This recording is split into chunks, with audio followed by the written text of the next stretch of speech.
dois destaques. Um destaque do Partido Novo, que foi por adesão, cuja admissibilidade precisa ser votada anteriormente. Há um requerimento de admissibilidade do destaque do Novo relativamente ao valor do fundo eleitoral.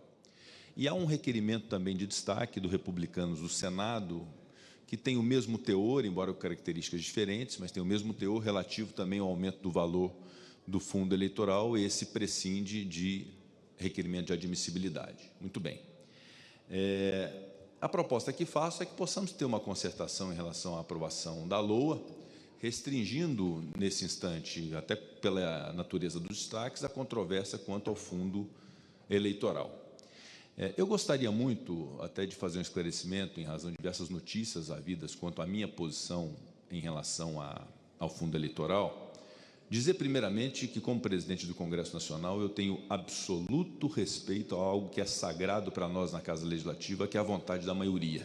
O que a maioria decidir é o que vai prevalecer, e assim que prevalecer essa maioria, eu, em nome do Congresso Nacional, fortalecerei a vontade da maioria do Congresso, não há dúvida em relação a isso.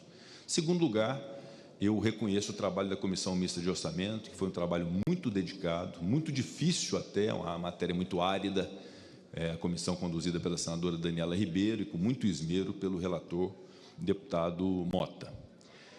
Em relação ao fundo eleitoral, é que me permito, como presidente do Congresso, fazer um apontamento de equilíbrio, de razoabilidade, de limites. Primeiro, com a premissa, deputado Chico Alencar, que é muito importante ser dita. Eu, como parlamentar, seja como deputado, colega de Vossa Excelência, depois como senador e presidente do Senado, eu tenho uma posição favorável ao financiamento público de campanha. Eu sou egresso da Ordem dos Advogados do Brasil, foi a OAB que capitaneou essa defesa do financiamento público em substituição à doação por pessoas jurídicas em campanhas eleitorais. Foi um êxito da OAB naquele momento, o que fez surgir, então, a necessidade do financiamento público através do fundo eleitoral. No entanto, eu considero que é um papel nosso, a partir desta realidade da existência de um fundo público de financiamento, não só de eleições, mas de financiamento da democracia, que tenhamos a busca de critérios e a busca de razoabilidade e racionalidade do quantum a ser aplicado em campanhas eleitorais. E a míngua de uma legislação que possa definir o tamanho das campanhas eleitorais municipais, o tamanho das eleições gerais para presidente, governador, senador, deputado federal e deputado estadual, nós temos que nos apegar a critérios de precedentes, de experiências que tivemos nas últimas eleições relativamente ao fundo eleitoral.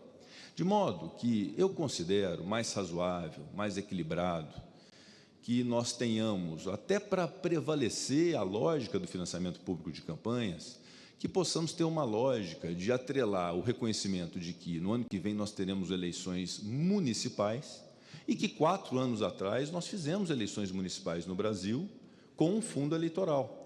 E o fundo eleitoral nas eleições de 2020 foi da ordem de 2 bilhões e 34 milhões de reais. 2 anos depois, a eleição de 2022, 4 bilhões 961 milhões de reais. Evidentemente, está claro que uma eleição municipal é uma eleição menos complexa, menos custosa, e uma eleição geral é mais complexa e demanda mais recursos de financiamento da democracia. Muito bem. Nós teremos eleição no ano que vem. Eu não vejo muita razoabilidade, quero fazer essa ponderação ao eminente relator, aos membros da CMO, aos parlamentares, reforçando a premissa de que sou a favor da lógica e da tese, mas eu não vejo muita razoabilidade que tenhamos, para uma eleição municipal do ano que vem, o mesmo valor da eleição para presidente, governador, senador, deputado federal e deputado estadual em 2022. Me parecia mais lógico nós termos o valor de 2020, corrigido, evidentemente, por algum fator de correção que se queira adotar. Pelo IPCA, seria algo em torno de 2 bilhões e 700 milhões de reais, e uma definição desse valor, que seria um valor, então, equilibrado. Evidentemente que quem é contra o fundo, como é o caso do Partido Novo, vai votar contra de qualquer jeito, qualquer que seja o valor. E quem é a favor vai reconhecer que esta é uma lógica que me parece razoável, me parece equilibrada, me parece que preserva o Instituto, porque o valor de 5 bi, não há dúvida, se for a vontade da maioria, nós respeitaremos, mas o valor de 5 bi, ele, primeiro, a prevalecer, ele é o início do fim do financiamento público. Ano que vem nós estaremos a discutir o retorno do financiamento de pessoas jurídicas em campanhas eleitorais. Eu não tenho dúvida disso.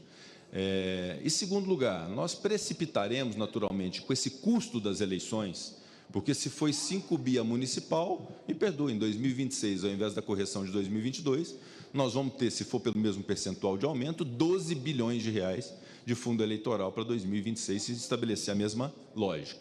Então, além de contaminar uma lógica que é interessante de financiamento público de campanhas, nós estamos também a precipitar uma outra grande discussão que nós haveremos de fazer, e no Senado nós faremos, sobre fim da reeleição, sobre coincidência de mandatos, sobre mandato de 5 anos, porque o custo das eleições no Brasil é algo impraticável.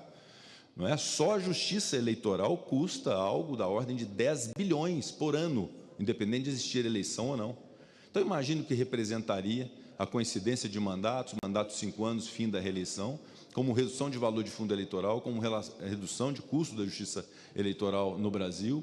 E eu acho que iniciativas desse tipo, de colocar um fundo eleitoral da ordem de 5 bi para eleições municipais, quando tenhamos o precedente de 2 bi em 2020, precipita todas essas discussões, e eu acho que isso é uma ponderação que o Congresso Nacional deve fazer com muita clareza.